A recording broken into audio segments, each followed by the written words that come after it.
주셔서 고맙습니다. 오늘 강의는 ESG 중에서도 특히 그 S, 그 사회 분야에 집중해서 좀 공부를 해보려고 이렇게 그 강사님을 이렇게 모셨습니다. ESG 관련해가지고 관련 그 법정책연구소 소장님 계신 김정전 박사님 모시겠습니다. 박수 부탁드립니다.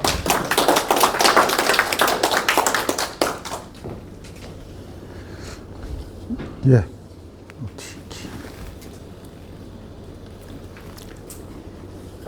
예.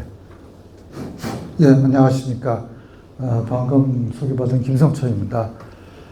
저는 주로 이따가 소개해드릴 IS 26000이라고 해가지고요. 조직의 사회적 책임이라는 그 국제 표준을 국내 표준화하면서 주로 기업들이 이 사회 문제에 대해서 어떻게 자리매김을 할 것인가에 대해서 주로 논의를 하다가 저희 나라도 이제 유럽이나 미국의 영향을 받아서 요즘에는 ESG라는 좀 이니셜이 좀 이걸 잘못하면 좀 이상한 용어로서 번역이 되긴 하는데 주로 환경, 사회, 거버넌스라는 세 개의 키워드를 해가지고 조직, 특히 기업이 어떻게 지속 가능한 발전을 하는데 기여할 것인가에 대한 기본적인 기준을 이제 만들면서 되게 이제 이 서울에서 대기업들은 지금 ESG 팀을 만들어 가지고요. 보고서도 발간하고 또 이런 활동을 굉장히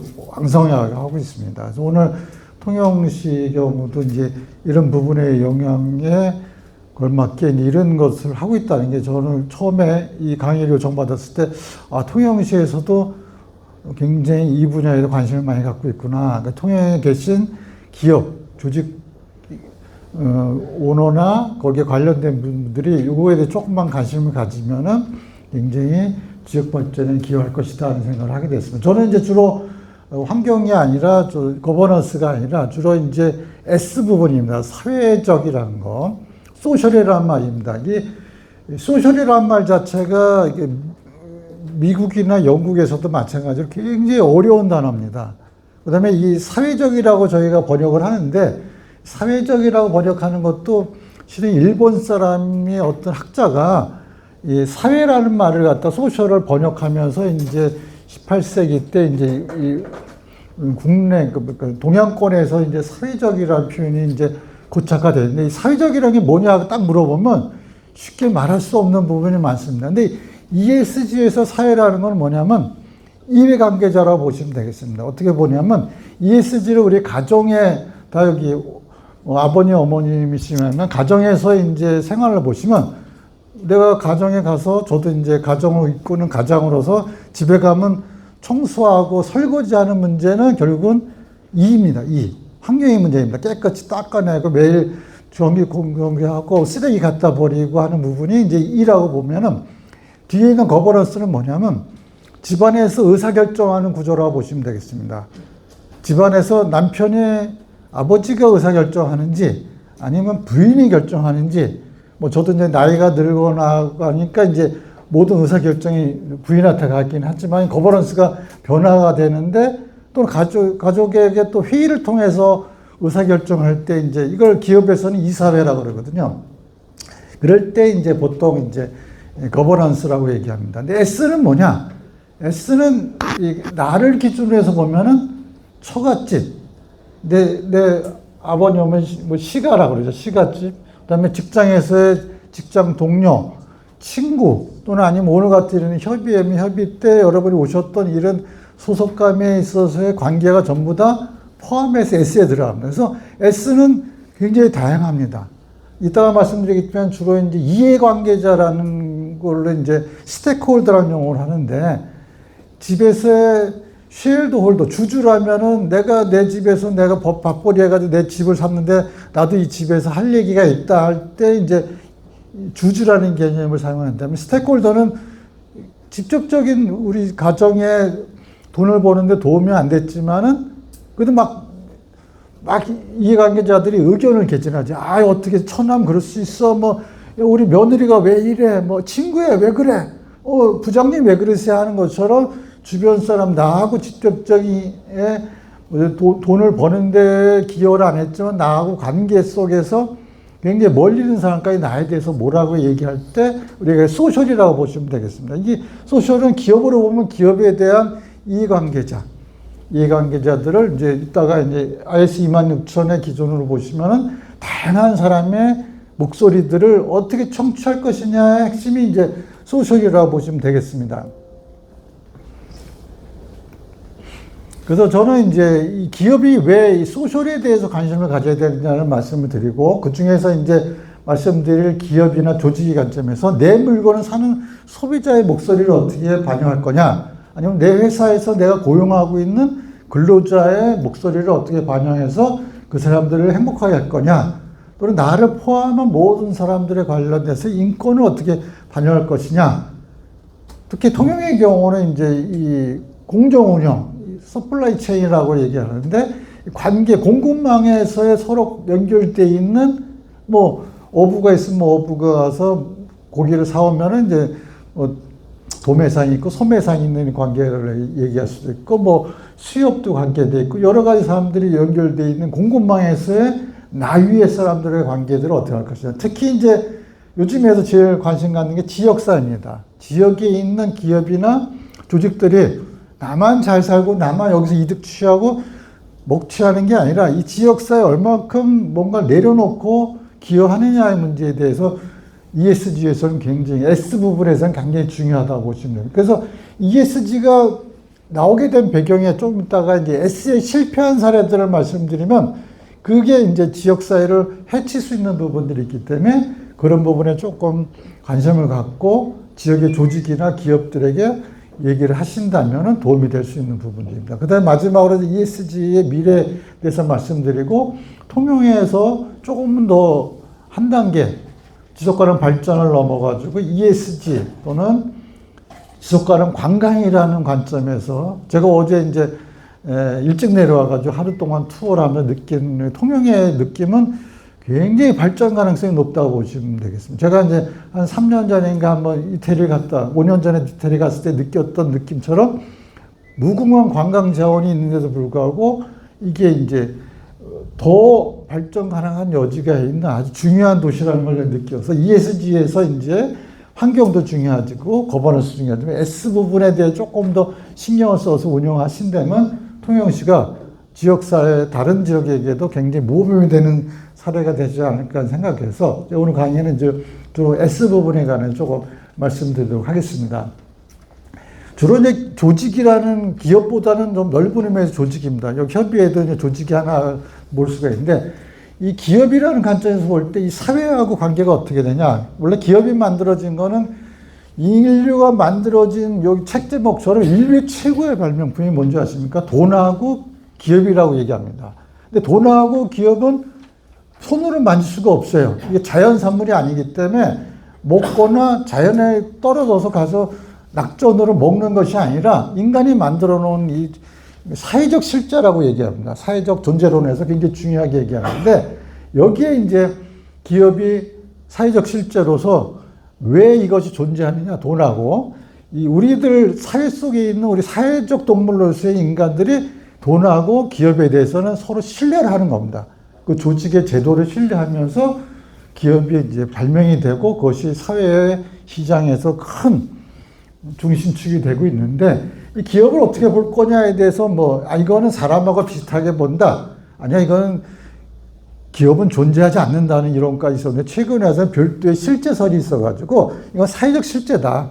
인간하고 대등한 위치에서 인간이 만들어낸 발명품이긴 하지만 인간 위에 있다는 부분에까지 와서 여기 보시면 이제 기업의 권력 시대라는 책이 제목이 있습니다. 이 책을 보게 되면 기업이 정치 위에 있습니다. 지금 우리나라가 지금 정치, 어저께 국민의힘이 이제 당대표를 얘기했지만 실은 그 비하인드, 즉 미국의 대통령 선거에 있어서도 뒤에 실질적인 실세는 기업이라고 보는 겁니다. 근데 기업이라는 관점에서 보면은 기업이 일차적으로 이윤을 추구하는 데 있어서의 첫 번째 대상자는 누구냐면 소비자의 물건을 비싸게 팔아서 이제 이윤을 남기는 거하고, 두 번째는 노동자에게 임금을 덜 줘가지고 이익을 남기는 게 초점을 두다 보면 이게 사회가 만들어낸 기업이 사회를 해칠 수가 있다는 부분에서 이제 기업의 권력의 시대에 기업의 사회적 책임을 얘기하고 ESG를 얘기하게 된 배경이 나옵니다.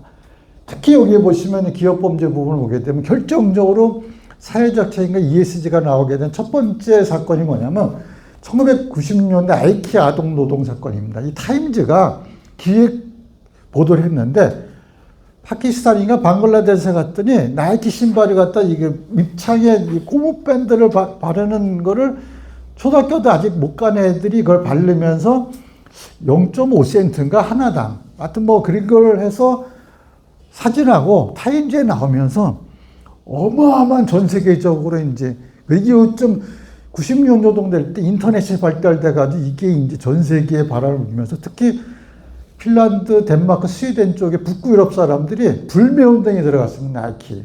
근데 실제적으로 이 북구 유럽 사람들이요 그 불매 운동 하는데 거의 나이키가 안 팔리기 시작했다는 거예요. 나이키가 콧방구도 안 꼈대요. 처음에는 아이 뭐야 나만 그러냐? 다른 회사도 그러고 이게 관행이고 얼마 전에 이태리 그 명품 가방의 경우 하나당 300만 원인가 500만 원인데 실제 제조원가에 중국 사람 데려가가지고 자기네 공방에서 만드는데 8만 원인가 밖에 안 된다고 얘기 나오는 거. 똑같은 사안인데 이때 나이키가 몇 년 만에 손 들고서 포기를 했습니다. 아, 이제 우리 아동 노동도 착취 노동도 안 하지만 우리는 이제 제대로 된 가격으로 일을 시키겠다 하면서 이때부터 이제 사회적 책임, ESG가 이제 사회적으로 기업들이 지역사회, 아까 말씀 지역사회에 가서 이제 서플라이 체인에서 착취하면 안 된다는 생각이 들면서 기업들이 이제 조금씩 인식을 하게 된 계기입니다. 그러고 나서 이제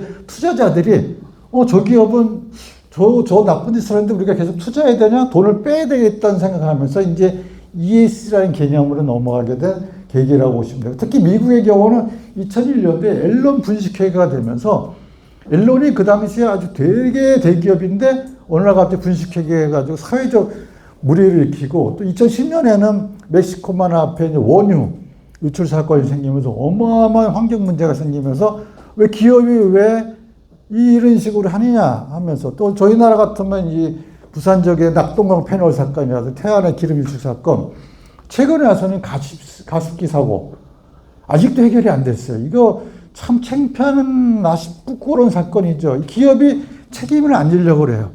그 나라에서 법을 만들어서 나라에서 거꾸로 대신 돈을 갚아준다는 거. 최근에 중대재해 때문에 이제 그래도 그나마 이제 조금 노동 문제의 경우 좀 처벌한다니까 각인이 되면서 많이 환경이 좋아지긴 했지만은 결정적으로는 뭐냐면 이런 것들의 맥락이 뒤에 가면 ESG에서 S 부분이라고 보시면 되겠습니다. 그래서 나와 관계 있는 사람들에 대해서 배려하고 그 사람들의 행복이나 제대로 가격대로의 보상을 해주는 기업에만이 그 사회의 진정한 실제다는 부분들을 얘기하는 배경이 됐다고 보시면 되겠습니다. 이론적으로는요, 여러분 피터 드러커라는 사람 유명한 사람 알죠? 피터 드러커가 이 얘기에 첫 화두를 던졌어요. 이 피터 드러커가 기업의 개념이 뭔지에 대한 책을 쓰면서 미국의 대기업을 갖다 들어가서 보니까 기업은 꼭 이윤만을 내는 것이 아니라 이윤을 넘어서 사회적 제도로서 사회적 기관으로서 사회적 기회를 창출하는 중요한 역할을 한다. 이걸 하지 않으면 그걸 기업이라고 할 수 없다는 얘기를 하면서 시작됐다고 보시면 이 책을 보시면 그 부분에 대한 아주 중요한 얘기들의 첫 단추들을 열어놓은 거라고 보시고 이게 미국 사회의 큰 영향과 유럽 사회의 학자들, 경영학자들이 그때부터 이제 이윤 추구가 아니라 사회적 책임을 좀 사회적인 거에 대해서 관심을 갖기 시작하고 뭐 몇 년 전에 바이클 포터라는 사람이 공유 가치를 창출하고 CSV라는 개념이 나왔습니다. 지난 정권에 사회적 가치 기본법 만들려다가 결국 통과가 안 된 사회적 가치라는 얘기를 얘기하면서 기업뿐만 아니라 모든 조직이 사회에 대해서 어떻게 나의 밸류를 전달할 것이냐의 문제에 대해서 고민해야 된다는 거. 뭐 존 롤즈라는 사람의 사회정의론에 의해서 나 위에 다른 사람, the other에 대해서 어떻게 더 나를 기여할 것이냐의 문제가 되면서 기업의 책임에 대해서 기업 시민이라는 개념이 나오기 시작합니다. 우리가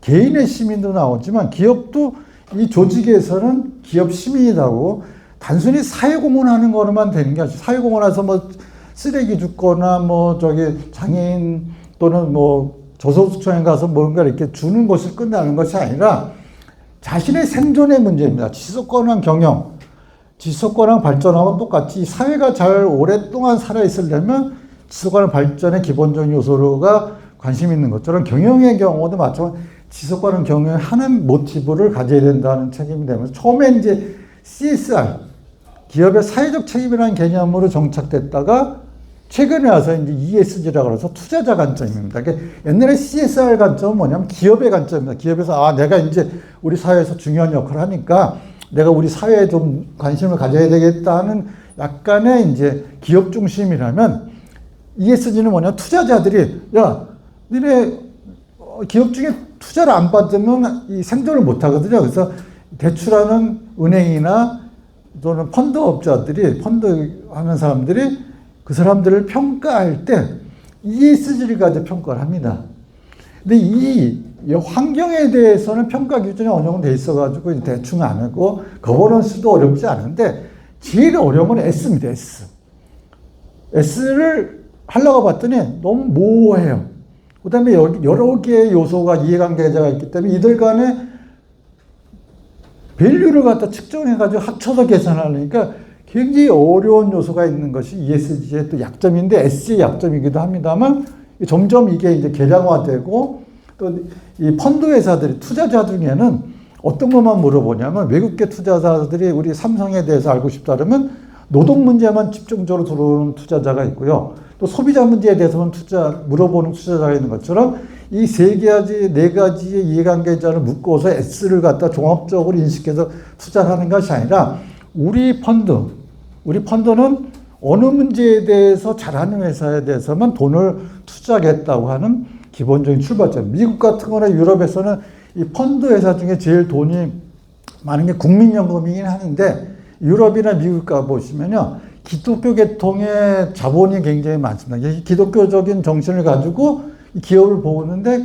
그네들의 입장에서 보면 지역사회에 기여하느냐 안 하냐만 보는 펀드 회사가 있는 반면에 소비자 문제, 근로자 문제, 또 공공망 문제만 보는 그런 것들에 따라서 또 두 개, 세 개를 합쳐서 봐가지고 거기에 혹시나 실패한 기업이면 우린 투자를 끊거나 또는 회수하는 그런 식의 움직임이 되면서 ESG가 중요하게 된 기업 입장에서 중요해서 기업은 이거 준비해야겠다는 단계에 왔다고 보시면 되겠습니다. 이걸 갖다 제가 이제 청중의 관점에서 소비자의 관점에서 기업을 보는 게 있고 노동자의 관점에서 근로자 입장에서 볼 때 우리 내가 속해 있는 나한테 월급 주는 회사를 보는 눈이 있고 투자자 관점이 있고요. 투자자는 증권사가 있고 펀드가 있고 요새 개미들이 보는 투자자를 보는 ESG 개념이 있고요. 정부가 보는 ESG가 좀 틀리고요. 공공기관이 보는 거, 언론이 보는 거, 아니면 여러분의 협의회가 보는 또 통영시 내 조직과 기업에서 보는 요소들을 어떻게 나중에 개량화하고 평가할 거냐는 문제 등이 이제 각각의 관점에 따라 다른 이게 정답은 없습니다만 자기 나름대로의 가치를 가지고 그 기업을 보는 눈들이 나옵니다. 그래서 이게 투자자 관점, 실은 ESG는요, 투자자 관점입니다. 특히 연기금, 국민연금 같은 대형 펀드들이 기업을 평가할 때 사용하는 중요한 툴로 나오면서 기업들이 국민연금을 무수하기 시작했습니다. 우리 좀 S에 좀 문제가 생겼다? 그러면 국민연금에서 심의를 해가지고 투자금을 빼기면 주가가 떨어지기 때문에 그런 일을 안 해야겠다는 생각을 갖게 되면서 이게 이제 우리 사회에서도 크게 영향을 갖게 된 거라고 보시면 되겠습니다. 우리나라에서 이제 ESG를 전반적으로 다루는 여러 가지 요소가 다양하게 나옵니다. 제가 주로 얘기하는 이제 IS 26000을 출발하고 우리나라에서도 이게 번안을 해가지고 부합화해서 이제 KS에 나와 있는 26000이 있습니다. 이따가 이걸 중심으로 말씀을 드리고 기업 지배 구조원이라고 해서 지금은 이제 ESG 기준원이라고 해가지고 주로 이제 상장사, 조그만 중소기업 상장하는 게 아니라 증권에 상장했다는 100개 대기업 중심으로 해서 야, 너희들 좀 잘해라. 잘하지 않으면 큰일 난다는 쪽에 얘기를 하는 거로 해서 이제 ESG 모범 기준이 있고요. 또 이 산업통상자원부에서 이제 K자 붙였습니다. K컬처 이런 것처럼 몇 년 전에 KESG 가이드라인을 만들어 좀 2.0 만들려다가 현 정부에서 조금 홀딩이 되어 있긴 한데 만들었어요. 거기를 보면은 뭐 그래도 잘 정리가 됐고, 한국거래소 내에서도 야, 우리 상장사들 이런 정보들은 좀 공개해라 하고서 정보 공개 가이던스를 만들어서 제공했고요.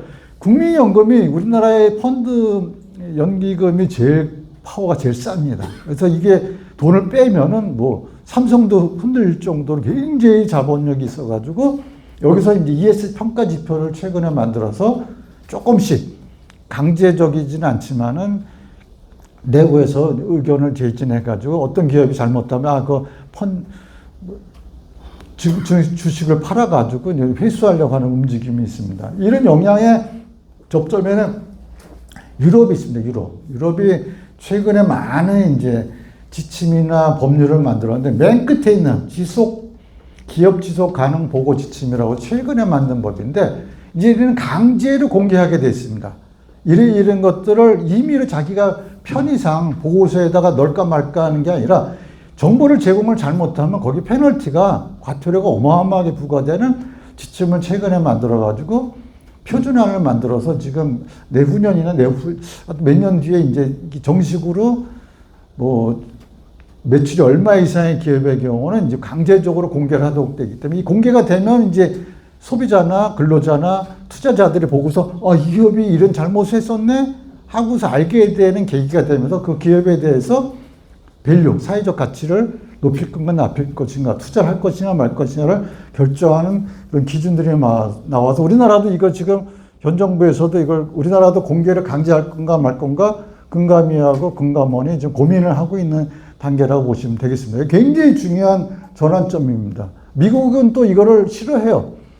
ESG에 대해서 미국은요, 민주당은 ESG를 강하게 바이든 때 막 했고 오바마 때부터 했는데 공화당은요, 공화당이 주지사를 있는 데는 ESG를 얘기하는 거를 금지하는 또 법률도 막 올려놓고 대기업 중심이기 때문에 거기는 또 싫어해요. 그래서 만약에 트럼프가 되면 ESG에 관련된 모든 거를 다 없앨 거라는 얘기가 나올 정도. 미국은 그 약간의 문화 전쟁이라고 그러죠. ESG에 대해서 아주 혐오하는 영역이 있는데 반해서 긍정적인 영역이 있는 두 개의 정권이 왔다 갔다 하면서 저희 나라도 비슷합니다. 사회적 책임 때도 마찬가지지만 ESG에 대해서 정권에 따라서 강하게 밀고 나가냐 아니냐에 대해서 왜 기업이 부담이 되거든요. 이걸 지키려면 컴플라이언스라고 해가지고 준수 비용이라는 게 들어갑니다. 팀도 만들어야 되죠. 그걸 다 검토해야 되죠. 또 모든 걸 의사결정할 때 다 고민해야 되기 때문에 그 비용이 들어가는 문제에 대해서 미국도 고민하고 있지만 기업도 우리나라의 경우도 고민되는 영역이긴 하지만은 장기적으로 볼 때는 이미 ESG는 굳어져 있습니다. 그래서 미국도 ESG를 버리는 공화당이 하는 소리는 뭐냐면 ESG는 굳이 내세우지 않더라도 기업들이 알아서 하는 건데 왜 ESG를 개인에 걸어가지고 우리한테 자꾸만 옥죄냐 하는 쪽의 얘기를 하는 사람들도 있습니다. 그래서 그런 부분에서 우리는 기본적으로 우리 개인도 그렇지만 조직도 기업도 ESG에 대한 인식이 전제되는 시대에 살고 있다고 말씀을 드릴 수가 있습니다.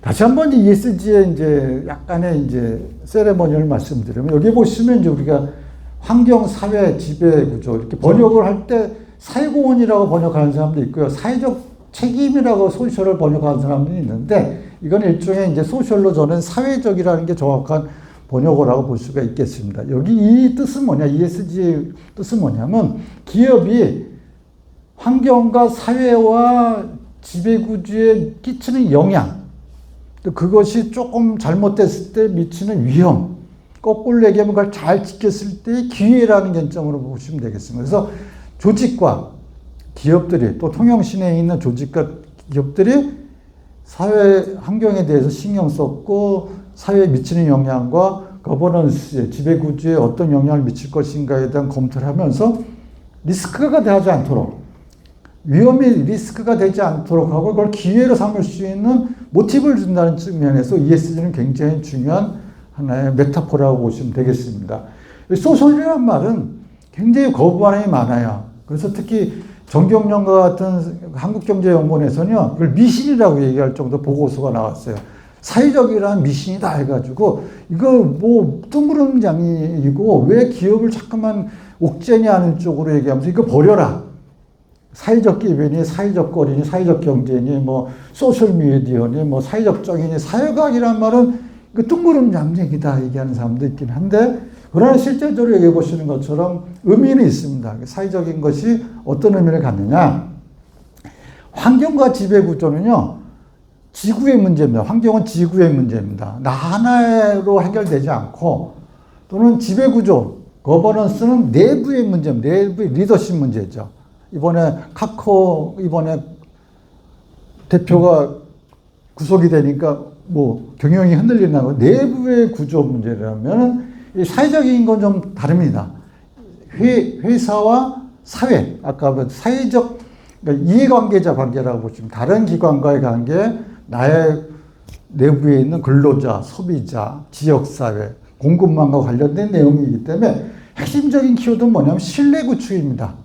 소비자한테 신뢰를 구축하고, 근로자한테 신뢰를 갖고, 또 지역사한테 신뢰를 구축하고, 그 다음에 자기 공급망에 이제 연결되어 있는 다른 업체들과의 관계에서 신뢰 구축과 가치를 실현하는 데 핵심이 있다고 보시면 되겠습니다. 그래서 최근에 노동쟁의가 있거나 또 소비자 불매운동이 일어난다는 것은 뭐냐면 그 기업의 신뢰 구축이 깨졌다는 거죠. 우리가 요새 삼성이 이제 뭐 처음으로 쟁의가 들어갔고, 현대자동차는 쟁의가 이제 없이 이제 충분히 이제 돈 번 것만큼 이제 기회 주니까 근로자들이 이제 크게 이의제기가 없는데, 소비자 불매 운동도 있어요. 이거 못 사지 말자. 이거는 좀 문제가 있다 하는 거를 제기한 건 또 소비자들이 신뢰 구축이 안 됐기 때문에 생기는 문제라고 보시면 되고, 안전사고, 사회 공급망 문제, 뭐 이거는 일종의 이제 금융사 같으면 횡령하는 제도가 생기거나 뭐 하는 여러 가지 문제가 생기면서 이제 투자자들이 가치 평가하는 기준으로 이걸 받아들인다고 보시면 되겠습니다. 최근에 이제 월마트가 미국에서 결정적으로 월마트에서 총기 탄약 유용을 제한하겠다는 이제 변경 발표를 하기 시작한 거예요. 그러니까 이제 투자자뿐만 아니라, 왜냐하면 총기 탄약을 갖다 뭐 무한정으로 파니까 막 총기 난사 사건이 생기니까 우리는 좀 탄약을 좀 덜 팔겠다고 선언하니까 오히려 월마트가 매출이 떨어지는 게 아니라 소비자들하고 투자자들이 더 이 회사에 대해서 신뢰를 갖고서 쇼핑을 더 하고 투자금을 더 투자하는 계기가 되는 사건이 되면, 미국에서는 ESG의 대표적인 전혀 생각지도 않는 효과가 난 것에 대표적으로 월마트를 얘기합니다. 그래서 이게 그 기업이 당장 이윤을 갖다가 포기하고서 사회적 가치를 실현한 거에 대해서 그걸 반증으로 투자자와 소비자들이 거기에만큼 보상을 해주고 있다는 것이 하나의 사회적인 부분의 중요한 요소라고 할 수 있겠습니다. ESG 모범 규칙이나 이거는 좀 생략하도록 하겠습니다. 이걸 개별적으로 보시면은 이제 약간 섞여 있습니다. 여러 가지 섞여 있어가지고, 기업 지배 구조 ES 기준원이 만드는 사회 모범 규준은 제가 같이 만들었던 그 기준이긴 한데, 이게 좀 거버넌스도 뭐 섞여 있고 뭐 복잡합니다만, 여기 보시면 이제 인권, 노동 관행, 공정 운영 관행 이런 게 요소들이 있다는 점에서 이건 좀 이따 이제 26,000 얘기할 때 자세히 하나씩 설명드리도록 하겠습니다. 증권거래소도 마찬가지로 사회적 요소 부분을 이제 뭐 4가지로 구분했는데, 이것도 이 관점에서의 좀 다른 관점이라고 보시면 되겠고, 또는 국민연금의 경우는 나름대로 이제 중요한 요소를 여기 만들어서 근로 환경이 제대로 돼 있느냐, 다양성이라고 그래가지고 뭐 정규직과 비정규직 비중이 어떻게 되고 남녀의 비중이 어떻게 되고 하는 부분들, 또는 사업장 안전의 문제, 하드워크 거래를 제대로 하고 있느냐, 그다음에 제품 안전을 제대로 하고 있느냐, 공정 경쟁하고 있느냐 부분들이 중요한 평가 요소로서 이제 국민연금은 평가 지표를 갖고 있다고 보시면 되고, KESG 가이드라는 정부에서 만든 걸 보면은 노동, 다양성, 양성평등, 산업안전, 인권, 동방성장, 지역사회입니다.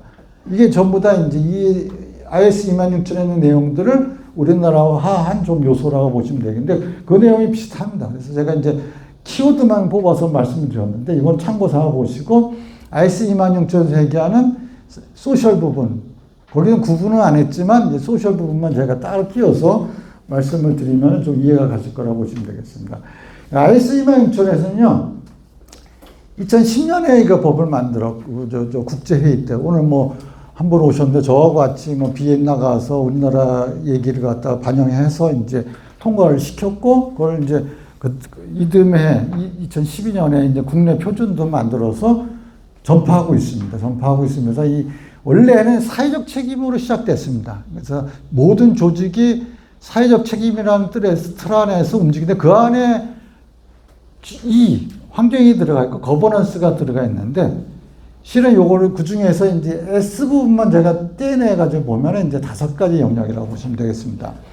이게 이해관계자 영역인데 원래 IS 26000이라는 부분이 이제 조직의 사회적 책임에 관한 국제 표준인데 이걸 처음에 만들자고 주장한 단체가 어디냐면 소비자 단체입니다. 그래서 소비자 단체들이 굉장히 처음에 이거를 만들자고 주장해가지고 한 10몇 년에 걸쳐가지고 만들었는데 처음에는 그렇게 만들었는데 미국에서는 결사항전을 반대했어요. 유럽 사람들하고 남미, 브라질 사람들은 적극적으로 해서 만들었는데 막판에 이제 미국 애들은 이제 어떻게 이제 협의를 받냐면 인권을 갑자기 늘렸어요. 여기 보시면 소비자 이슈는 7개인데 인권이 8개. 처음에 만들 때는 인권이 여기 존재하지도 않았어요. 몇 개 들어가지도 않았는데 갑자기 인권을 강화시키면서 이게 IS 26000이 약간 이제 기형적이 되긴 했지만 내용적으로 보시면 5가지 이슈입니다.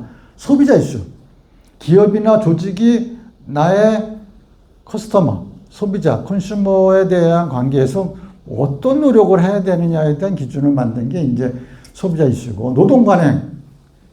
내가 고용한 사람들이 내 오너라면은 나하고 관계에서 이 사람들한테 어떻게 배려할 것인지의 문제. 인권의 문제는 이제 이미 이주 문제가 생기면서 다국적 국민들이 우리나라도 이제 그게 상황이 들어왔는데 그 다음에 이제 정규직, 비정규직, 남녀 양성 평등 문제 등을 막 뭉쳐가지고 이제 인권의 영역에서 우리 사회 전체에서 기업들이 이걸 모범을 배워야 된다는 걸 가이드를 제공한 거고 네 번째 공정운행 관행은 서플라이 체인이라고 보시면 되겠습니다. 서플라이 체인이라고 해가지고 이제 내 제출을 받는 회사 또는 내가 물건을 떼주는 이제 하도급 업체 또는 도매업체, 소매업체 관계에서 내가 어떻게 할 거냐에 대한 부분들을 가이드라인을 제시하고 특히 이제 지역사회입니다. 지역사회가 이제 SDG도 이 문제하고도 직접적인 연관이 있습니다. SDG 처음에 유엔에서 만들 때도 이 선진국 중심의 어떤 지속가능 발전이 아니라 못 사는 나라도 선진국처럼 잘 살게 해두는 기준을 만들어 달라. 니들은 환경 문제인지 신경 안 쓰는데 왜 저기 아프리카나 남미에 가가지고 자꾸만 아마존을 훼손하고 니들 광물질이나 이제 석유를 캐오고 니들은 자기네 나라의 환경을 해치지 않는 거에 대해서 얘기를 하면서 이 지역사에 대해서 지역사라는 게 영어로 하면 커뮤니티입니다. 커뮤니티. 그랑 여기 통영이면 통영의 이제 전체를 커뮤니티라고 보면 통영 시내가 될 수도 있고 약간 구로 보면 구 또는 여기 조금 좁게 보면 뭐 지역마다 뭐 서파랑 뭐 동파랑 요 정도의 거기에 커뮤니티가 있으면 그걸 커뮤니티라고 또 작게 볼 수도 있습니다만 이 지역사회에서 그 니들이 하는 역할이 뭐냐 기업이 해야 될 게 뭐냐에 대해서 제시하면서 여기서 지속가능 발전의 핵심이 이제 지역사회라고 보시면 되겠습니다. 그래서 이게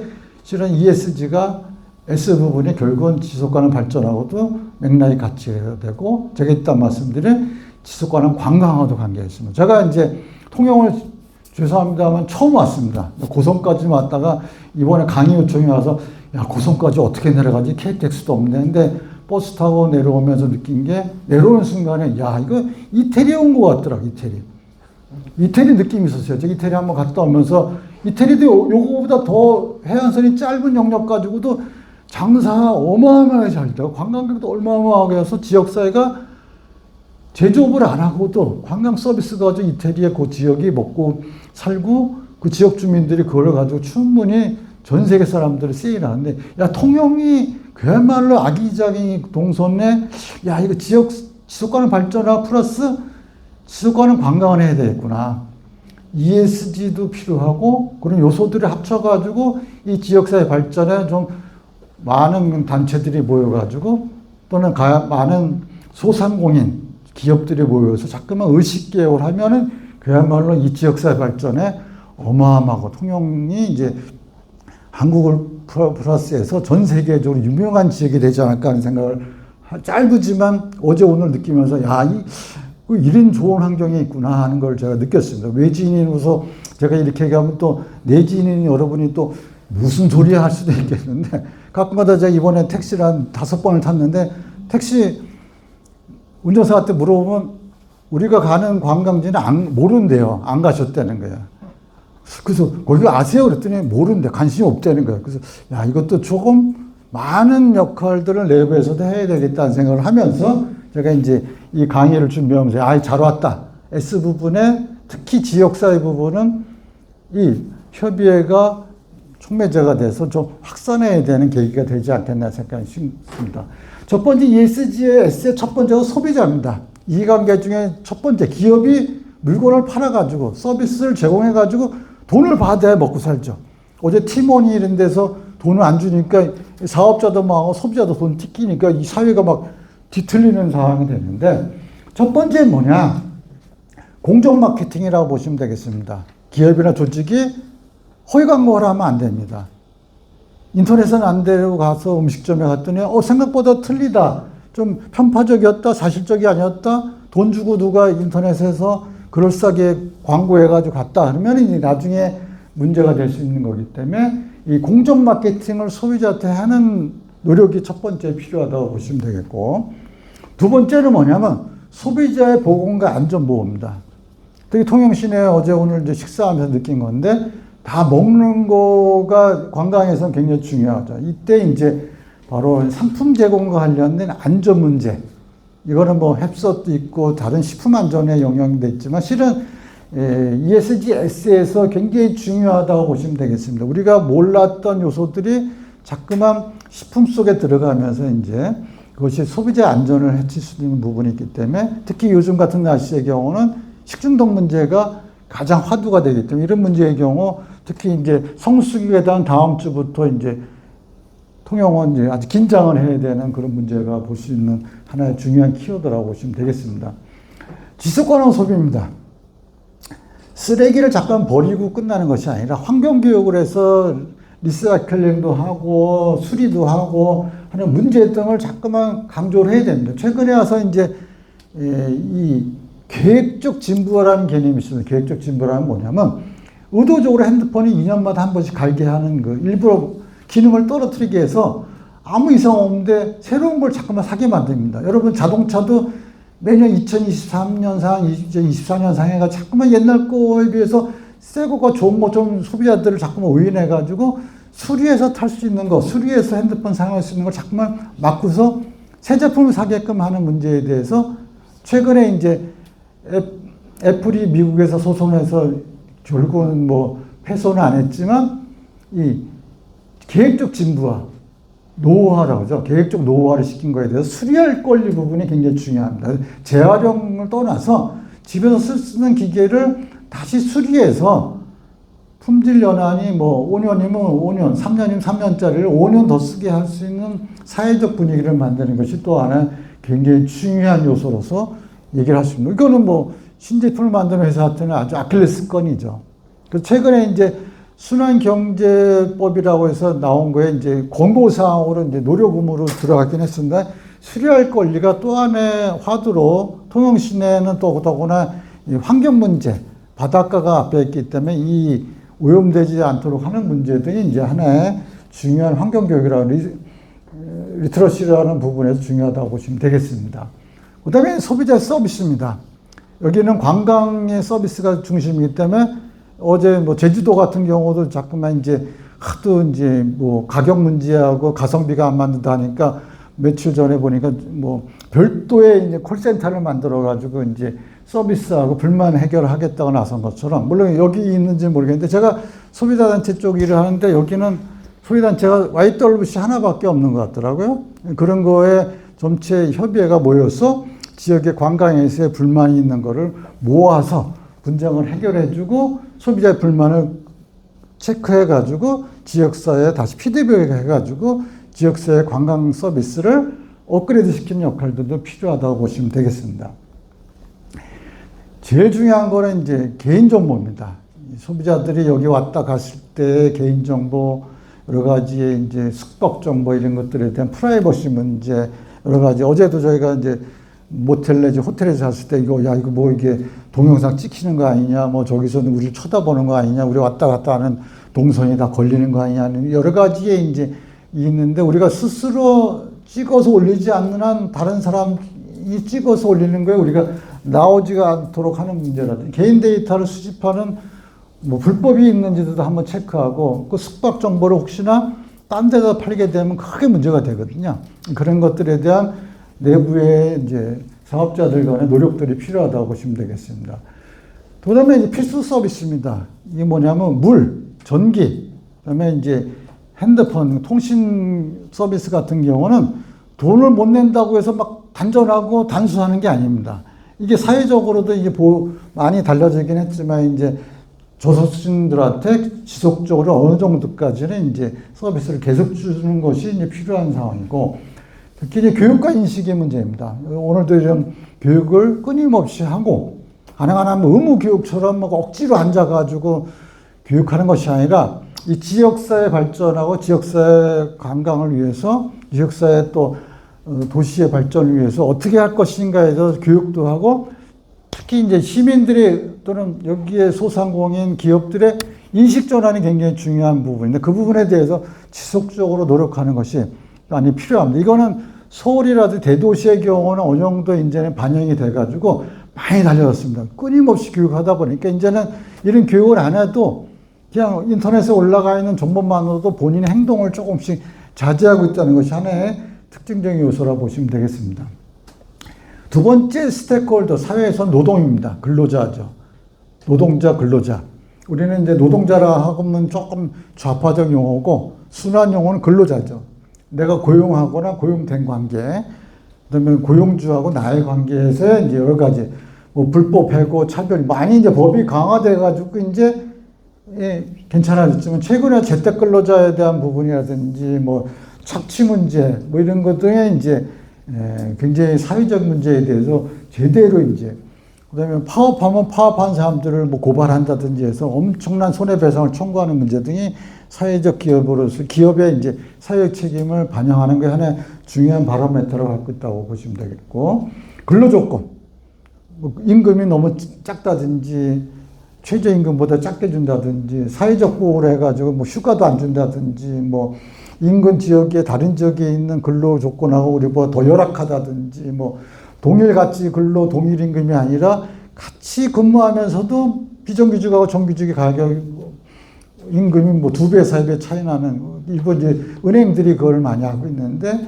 이런 부분들이 이제 최근에 이제 유럽에서는 동일가치 근로 동일임금을 안 지키면 또 페널티를 부과하는 법도 하나 통과돼가지고 얘기되는 부분들이 있다는 점이죠. 특히 이제 외국 근로자에 대해서 임금 지급 관련돼서 이제 많이 시정이 됐지만 직접 지급 안 하는 경우도 존재하고 있는 부분들이기 때문에 그런 부분에 대해서 기업이 제대로 운용을 해야 된다는 측면이라고 보시면 되고, 사회적 대화, 이게 이제 노동조합과 관계, 노동자들과 관계, 근로자들과 관계 끊임없이 단체 교섭을 통해서 더 나은 근로 조건을 만드는데 얼마큼 노력하고 결사의 자유를 주고 있느냐, 그다음에 단체에 가입하는 거에 대해서 감시해가지고 최근에 어떤 기업의 사주가 그것 때문에 걸려서 구속될 여지가 있는데 뭐 못하게 방해하거나 위협하거나 막 해고하는 부분이 생기는 것에 대해서도 한번 고민을 해야 될 하나의 가치라고 보시면 되겠고, 당연히 근로, 노동 중에 다치거나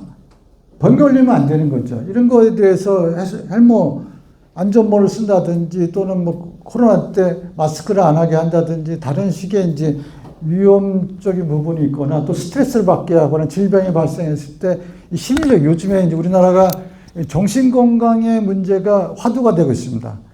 이 정신과가 요즘에 아주 뭐 이제 거의 이제 뭐 엄청나게 사람들이 많이 찾아가서 이제 스트레스, 정신질환에 관한 얘기들의 상담을 많이 하면서 우리 사회가 세계에 이 스트레스가 제일 센 나라 중에 하나고 정신건강이 제일 열악한 나라입니다. 이게 영국이 심했는데 우리나라가 그걸 쫓아가고 있습니다. 이 경쟁사회에서의 이 구성원들이 갖고 있는 이 일등주의, 만능주의, 뭐 이런 부분에서의 스트레스로 인해서 엄청난 문제가 되는 직장 내에서의 이제 스트레스 문제를 어떻게 해결하도록 노력했느냐 문제도 굉장히 중요한 요소로 작용된다고 보시면 되겠고, 그다음에 이제 근로자들한테 AI가 나오는데 야 우리 너 대신에 저기 뭐냐면 로봇 쓰겠다, AI 쓰겠다 해가지고 10명을 그냥 해고하는 것이 아니라 그 사람들한테 작업 전환 해주는 게 중요해요. 인적 개발과 훈련에 대한 배려를 해주는 것들이 기업이나 조직이 갖고 있는 하나의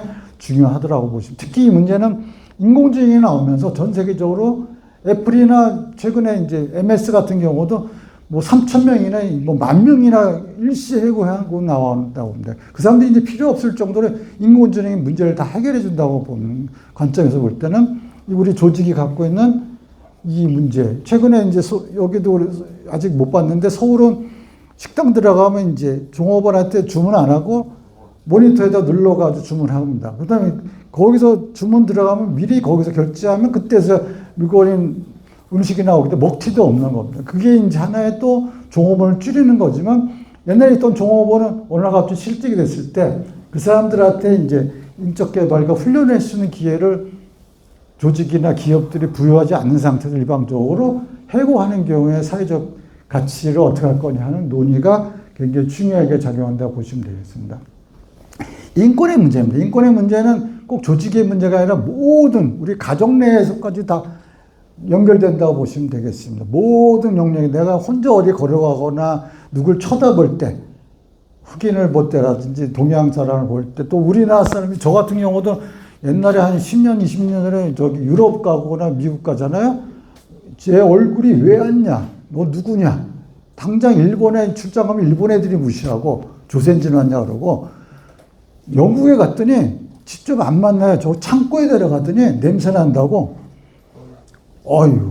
근데 요즘에 K컬처 나오고 우리나라가 이제 세계적이 되면서 이제는 한국 사람이 김치 뭐 문화가 되면서 이제 많이 밸류가 됐지만 아직도 그네들 눈에는 백호주의가 있거든요. 우리나라 사람이 갖고 있는 또 하나의 차별의식도 있는데 이 인권의 문제는 굳이 지역사회 발전에 오히려 해가 될 수 있기 때문에 요소요소에 묻어있는 인권의 문제. 여기는 꼭 외국인에 가는 게 아니라 장애인에 대한 배려 문제까지도 있는 거죠.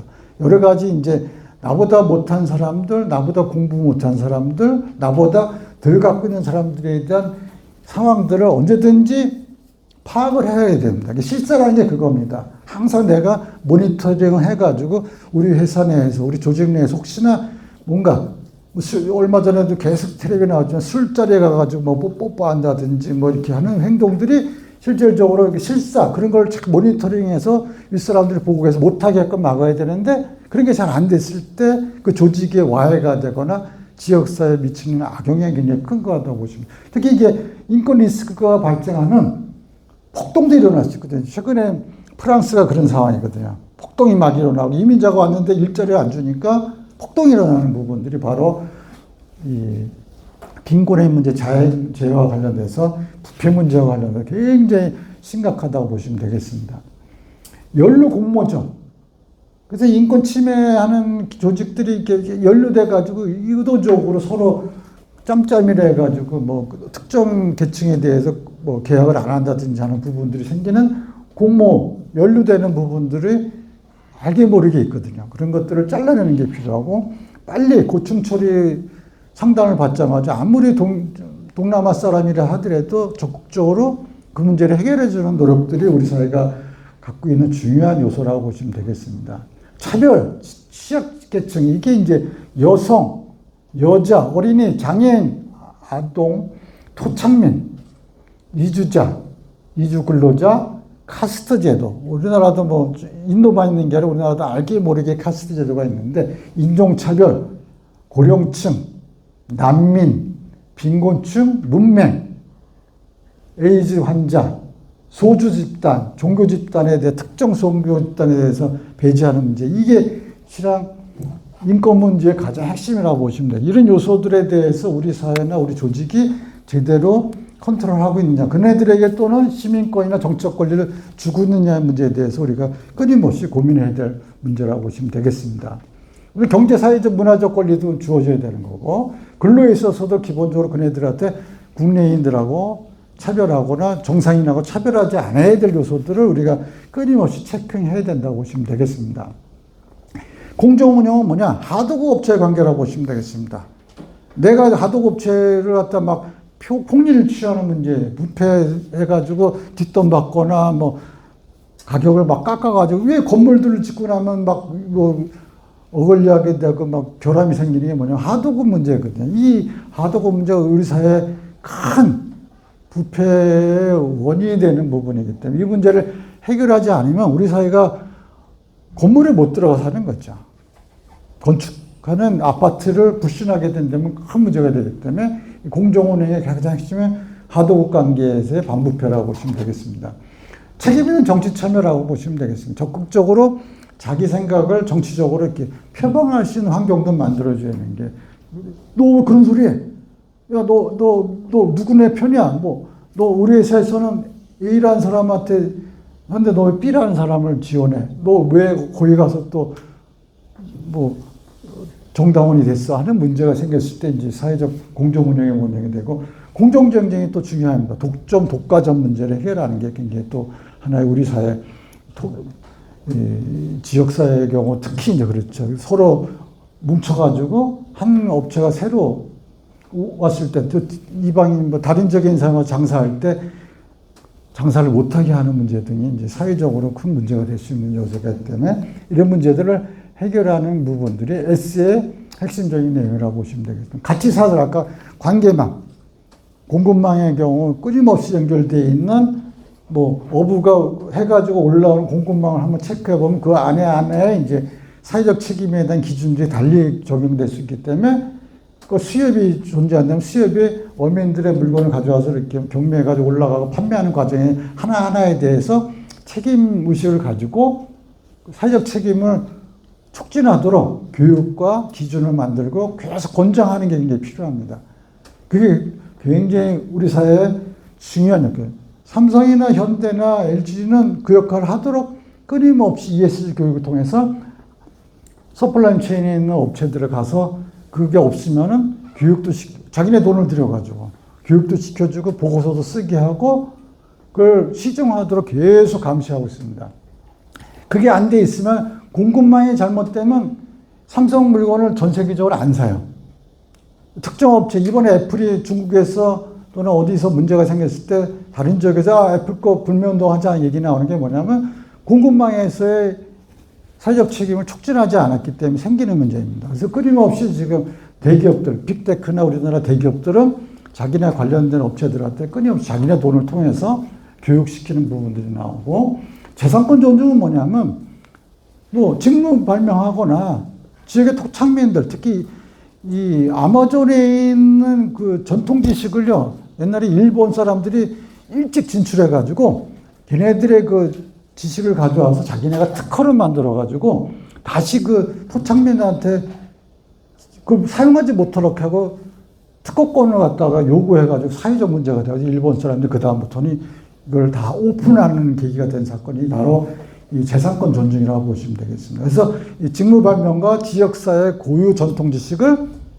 독식하지 않거나 권리화해가지고 못 사용하게 하는 부분들에 대한 부분도 한번 체크해야 될 하나의 중요한 경우라고 보시면 되겠습니다. 마지막 지역사회를 말씀드리겠습니다. 이거는 끊임없이 어떤 기업체가 가령 여기 통영에 삼성이나 현대가 와가지고 공장을 세웠으면 여기서 지역 주민들을 고용하는 걸 떠나서 지역사회 문제가 생기면 끊임없이 참여를 해주도록 요구를 해야 되는 겁니다. 그러니까 기업이 지역사회에 참여해가지고 의사발전과 또는 기부할 건 기부하고 하는 것들을 보고, 지역사회 교육이 이제 주로 지역사회는 이제 그런 통역만 얘기하는 것이죠. 원래는 우리나라 기업들이 인도에 진출했을 때 생기는 문제가 최근에 나왔습니다. 특히 코카콜라가 재미난 건 뭐냐면 인도에 진출했어요. 진출하면 인도 사람들이 어느 지역의 경우는 전부 다 운물에서 자기네 식수를 해결했는데, 어느 지역에 코카콜라, 그 콜라 회사가 코카콜라 회사가 들어갔는데 바닥에 있는 물을 다 빼가지고 코카콜라를 만든 거예요. 그러니까 지역 주민들이 어느 같이 관정을 팠더니 물이 안 나오는 거야. 근데 막 뭐라 그러니까 이 콜라 회사가 어떠냐면 돈을 지역 주민한테 5달러가 얼마씩 줬대, 이렇게 매달. 그래서 그 돈을 가지고 코카콜라 사 먹게끔 만드는, 이게 이상한 거지. 그러면서 이제 이 지역사회 문제가 사회적 문제가 돼. 우리나라 기업들도 마침 최근에 어느 지역에 가가지고 공장을 세웠는데 뭐 화학물질이 누출되거나 그다음에 어떤 지역에 갔더니 지역사회 사람들 내쫓거나 이런 문제가 생기면서 다국적 기업들이 지역 못 사는 지역에 가서 만행을 부리는 문제를 해결하기 위한 하나의 S 부분에서 이 지역사회가 중요하다고 보시면 되고 특히 우리나라 경우도 뭐 대기업들 유치하는 과정에서의 그런 부분들을 얘기한다고 보시면 되겠고 끊임없이 그 기업들이 지역사회만 참여도 해야 되고 교육도 해야 되고 문화사업에 투자를 해줘야 되는 문제인데 단순히 사회공헌하거나 연탄 몇 개 갖다 주거나 청소 몇 번 하는 게 문제고 돈을 몇 푼 나눠주는 게 문제가 아니라 그 지역사회 주민이 돼야 된다는 거죠.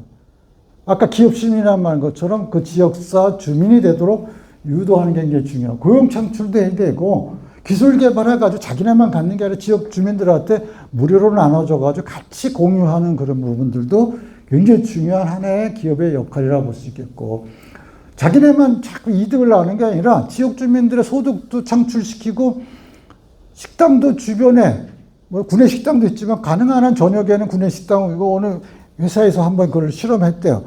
저녁은 여기서 먹지 마라. 그때 나가서 이제 지역사회 식당을 하니까 소상공인하고 지역사회 부가 창출되니까 그것이 또 순환이 돼가지고 또 건물도 활성화되고 뭘 하면서 지역 주민들이 또 다시 나갔던 사람이 들어오는 관계가 되고 있고 여기 보건의 문제는 뭐냐면 토착민들이 보건에 취약하니까 이 사람들한테 적극적으로 말라리아 결핵 비만에 대해서는 기업들이 펀딩을 해가지고 도움을 주는 거. 더 나아가서 사회적 투자를 해야 되죠. 지역 주민들이 지역의 일자리를 창출할 수 있도록 자기네만 이제 기업을 운영하는 것이 아니라 지역사회 주민들이 창업을 하거나 할 때 투자해서 지역 주민들이 이 사회에 뿌리내도록 하는 부분들에 대한 내용들을 지역사회에 기여할 기업의 역할이라고 보시면 되겠습니다. 마지막으로 말씀을 드리도록 하겠습니다. ESG는요, 목적지가 아니에요. 그 도착하면, 우리 다 끝났어. 보고서 다 끝났어. 우리 아무것도 없었어. 사회적 다 했어. 환경 문제 해결했어. 이걸로 끝나는 것이 아니라 계속해서 걸어가는 겁니다. 답이 없는 겁니다, 이건. 시장이 진화함에 따라서 계속해서 새로운 문제가 생기고, S는 계속 생깁니다. 환경은 기후변화 몇 가지 또는 거버넌스도 뻔하거든요. 이사회의 결정, 여성 참여 이 몇 가지인데 S는요. 우리가 생각지도 않는데 자꾸 문제가 생겨요. 그래서 이제 우선순위를 다루는 데 있어서 이제 어떤 걸 먼저 할 것이 S는 그게 중요합니다. 우리 노동자를 갖다 근로자를 우선을 1순위 할 건지 소비자를 1순위 할 건지 광고망을 1순위 할 건지 지역사를 1순위 할 건지 물론 근로자가 1순위 되겠죠.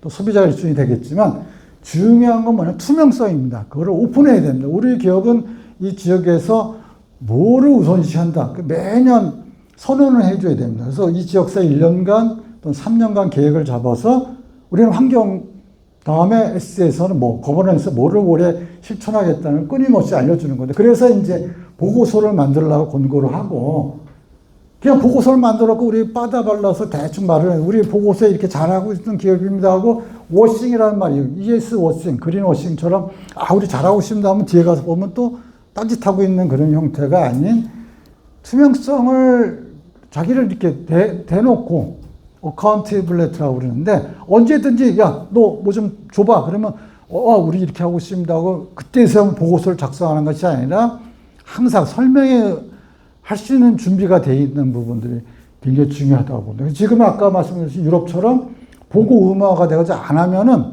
공개를 안 하면은 페널티에 들어가기 때문에 기업들이 안 할 수가 없어요. 물론 그것이 매출이 얼마 이상이기 때문에 뭐 조그만 중소기업이나 소상공인은 해당되지는 않지만 앞으로 이것이 확산이 된다면 굉장히 사회적으로 여파가 클 것입니다. 물론 관련 법률이 여러 개 흩어져 있습니다. 흩어져 있기 때문에 이런 부분들에 페널티도 부과할 거는 있겠지만 아직은 ESG에 대해서 딱히 이렇게 제재하는 수단이 많지는 않습니다. 그러나 앞으로 이제 점점점 이것이 이제 하나의 권고사항이 아니라 의무사항으로 갈 수 있는 교두보가 되면 기업들은 그걸 지킬 수밖에 없는 거라고 보시면 되겠습니다. 제가 이제 미리 물어봤더니 여기에 관광하고 이제 금융 쪽이 이제 주로 이제 많은 메이저라고 얘기를 합니다. 그래서 제가 이제 이 관광공사에 들어가서 보고서를 봤더니 ESG 경영 비전에 보니까 여기 환경 관광이긴 하지만 환경 기여 책임 윤리라는 요소가 있고요. 4대 전략을 보시면 제일 먼저 이제 환경 문제가 있고, 여기 보시면 관광산업과 지역 발전 기여, 사회적 책임 활동 실천이라는 S 부분이 있습니다. 여기에 이제 관광 부분에 대한 이제 뭐 조그만 호텔이 될 수도 있고 전체 협의회가 될 수가 있는데, 그 다음에 내부에 이제 직원들과 관련된 윤리나 경영 투명성 강화라는 요소가 있기 때문에 협의회도 마찬가지로 조금 ESG 부분을 이제 기업들한테 설명할 때는 이렇게 몇 개의 전략, 실행 과제 등을 제시하는 것이 굉장히 필요하다고 보시면 되고, 마이스 익스포트에 보시면 이제 이것도 관광공사 비슷한 경영 보고서인데, 거기에 보시면 지역사회 발전을 관광은 지역사회 발전이 이루어지지 않으면은 관광의 활성화가 안 되기 때문에 그런 부분에, 또는 문화적 다양성입니다. 여기에 이제 뭐 축제 등 여러 가지 있는데, 그 축제가는 어제도 제가 텔레비 보니까 진주과 전주에서 뭐 가고파가지고 갈등이 심하더라고요. 그리고 용어 가지고든 지역사회 갈등인데, 이런 부분에 대해서 문화적 다양성을 어떻게 이제 더 확대할 것인가 부분들, 운영 인력에 관한 문제 등이 실은 관광 분야에서 중요한 요소를 작용하고, 금융은 제가 이제 그 표준협회라고 서울에 있는 데서 지속가능 경영위원회를 제가 위원으로 참석하게 되고, 매년 이제 각 분야별로 보고서 또는 실제 실사를 해가지고 상을 줍니다. 거기에 제가 심사위원인데, 신한은행이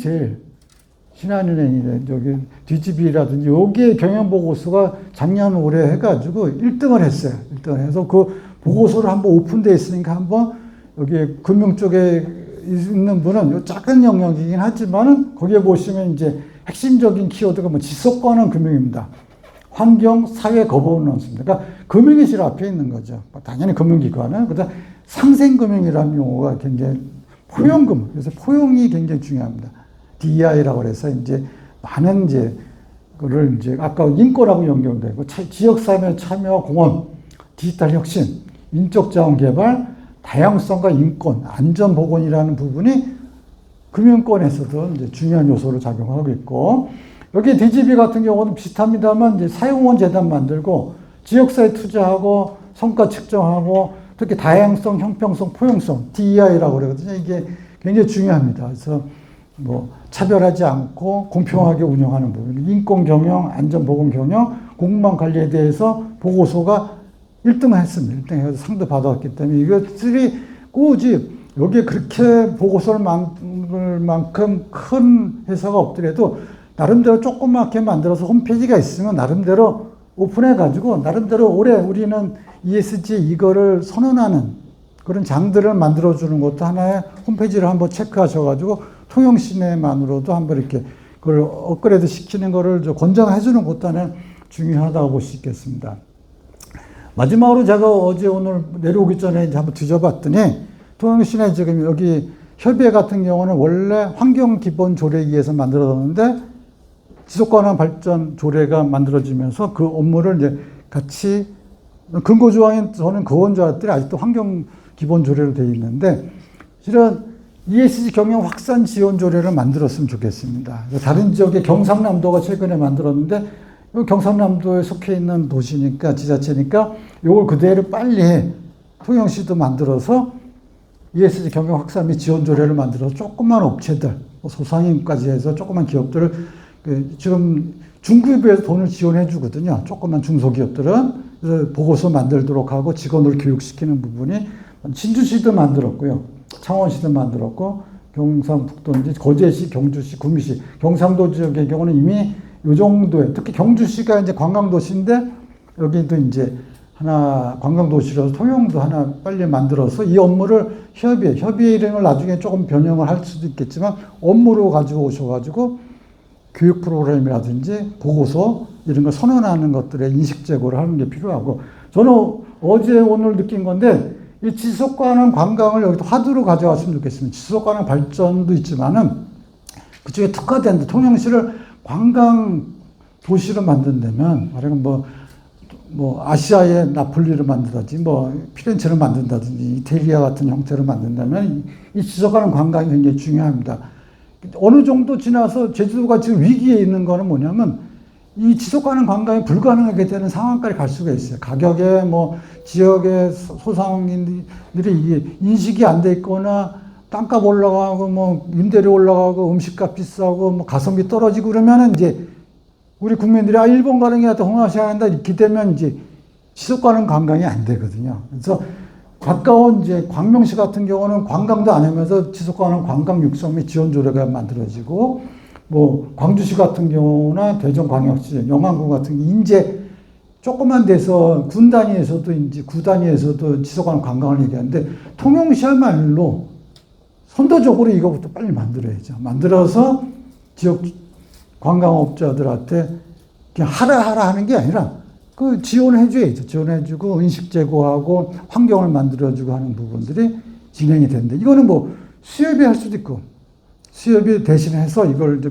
지속 가능 관광에 대한 사회공헌을 여기에다 투자해서 협의하고 하든지 해서 지역의 단체들하고 이제 묶어서 왜냐하면 또 관할이 있으니까 왜 네가 우리 거 손대니 하는 거를 빨리 거절할 서로 이렇게 어글러지되지 않도록 한다면 이제 합의에 더 큰 협의에서 ESG 사회적 책임 또 지속 가능 관광 또는 사회적 지속 가능 발전의 관점에서 이렇게 좀 화두를 가져간다면 결국은 조직원 이 조직 구성원들의 인식 전환을 위한 어떤 노력이 없으면은 이거는 이제 공룡부에 될 수가 있기 때문에 여러분이 ESG에서 특히 S 부분은 여러 가지 프리즘이 달리기 때문에 이 프리즘 중에서 어떤 거를 지속적으로 이렇게 강조해가지고 인식 제고를 할 거냐 하는 문제는 우선순위를 정해서 결정해 나가고 장기적으로는 환경이 제일 중요하죠. 관광도 환경하고 직접적으로 연결되기 때문에 그걸 우선시하되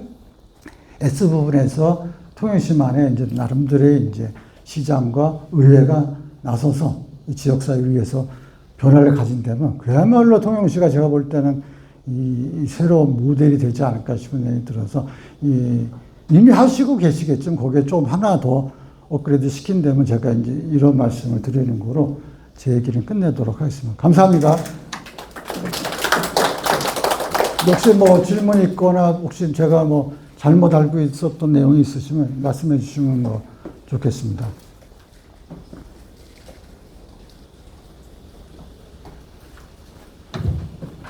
오늘 오랜만에 오신 우리 그 엄이사님께서 한번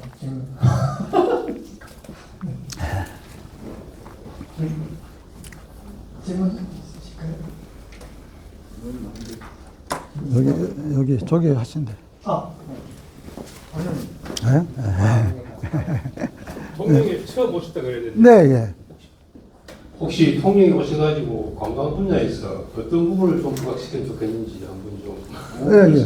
여기 보니까 뭐 이태리 간다면 이 거리를 조성하고 뭐 기팔, 뭐저 좌팔 이런 뭐 벽화가 아니라 이게 먹는 거리 있잖아요. 여기 해변가, 해양선 중심에서 영역을 좀 나눠서 좀 업종을 좀 다양화하고 여기 오늘 저쪽에 이제 이쪽에 가서 이제 느꼈는데 뭐 일단 사람들이 뭐 성수기 때는 많이 오니까 특히 제가 이제 미리 체크해서 보니까 이제 단체 손님을 상대로 하는 또 음식점은 개인이 오면 허름하게 준다는 거야. 똑같이 가격은 똑같은데 그런 부분들에 대한 특별시 이제 교육도 필요하고 거리를 조금 뭐 이순신 뭐 이런 부분도 있고 우리 옛날 부분도 있지만 현대화 시켜서 가령 서울 같은 뭐 가로수길 새로운 길들을 막 만들거든요. 그런 걸 만들어서 서울에 있거나 부산에 있거나 대도시인 젊은들이 와서 뭔가 이렇게 자기가 이제 조금만 가게를 하면서 이제 먹고 살 수 있는 터를 만들어주면은 젠트리피아가 되면 또 안 되죠. 또 잘 되니까 또 뭐 임대료 올려가지고 내쪽 그러지는 않는 어떤 이렇게 사회적인 환경만 제가 볼 때는 저 고성까지 와가지고 통영을 한번 오고 싶었는데 이런 강의 때 와서 어제 오늘 보면서 느낀 게 이게 발전 가능성이 충분히 있겠구나. 기존에 있는 거를 굳이 뭐 근사하게 막 새롭게 신축하는 게 아니라 기존 사람들의 가게를 조금만 저렇게 리모델링하면 조그맣게 가게들이 이쁜 데가 생기기 시작하더라고 보니까. 그런 데들 보면 거기 있는 주인들도 생각이 좀 깨어있는 사람들이 있고 그러니까 그런 부분들을 조금 거리 조성이 제일 중요한 것 같아요. 어느 특정 음식점을 이렇게 업그레이드 시키는 게 아니라 무슨 거리, 시장 중심이 아니라 모에단 거리 이렇게 몇 개의 영역을 둬서 문화적인 것도 중요합니다. 제가 와이프하고 같이 왔는데 와이프가 관심 있는 게 자개하고 오칠인데 오히려 또 여기 통영시 계신 분들은 또 관심이 없더라고요.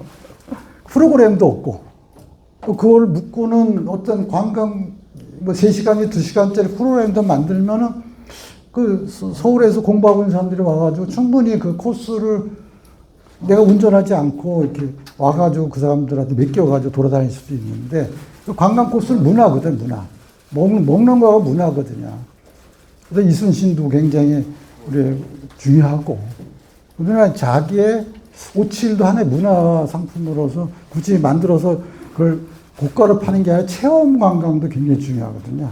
도자기 만들듯이 와가 자기를 만들어 자기가 이 2-3시간 만에 들고 갈 수 있게끔 하는 프로그램도 만든다면 있겠죠. 있긴 있는데 그거를 좀 시 차원에서나 아니면 이 관광이나 이 협의회 상인들의 모임에서 이제 한번 코스속으로 해서 저쪽이 제가 이제 미술관을 갔더니 뭐 한창 택시 타고 들어가지 않고서는 접근성이 떨어지더라고 저게.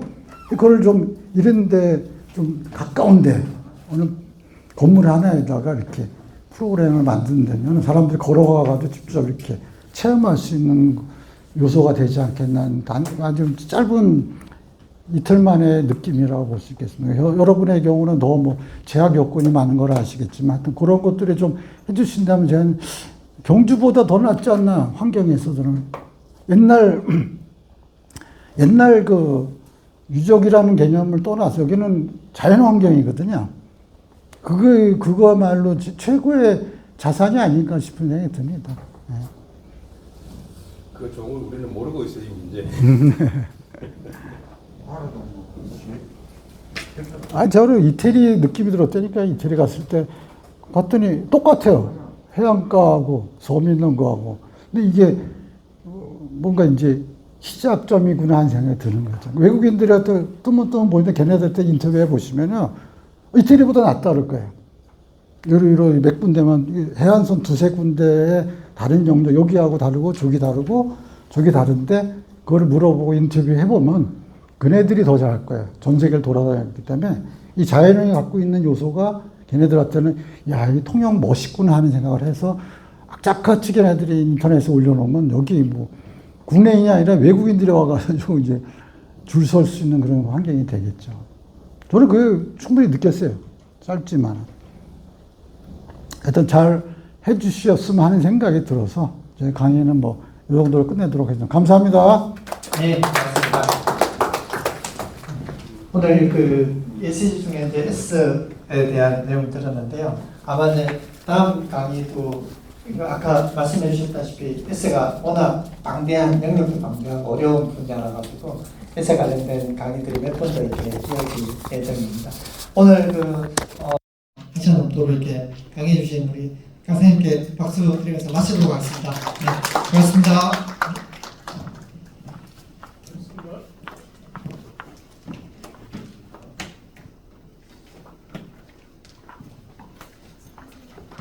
다음 주에 휴가 가서 다음 주에 수업 있었나요?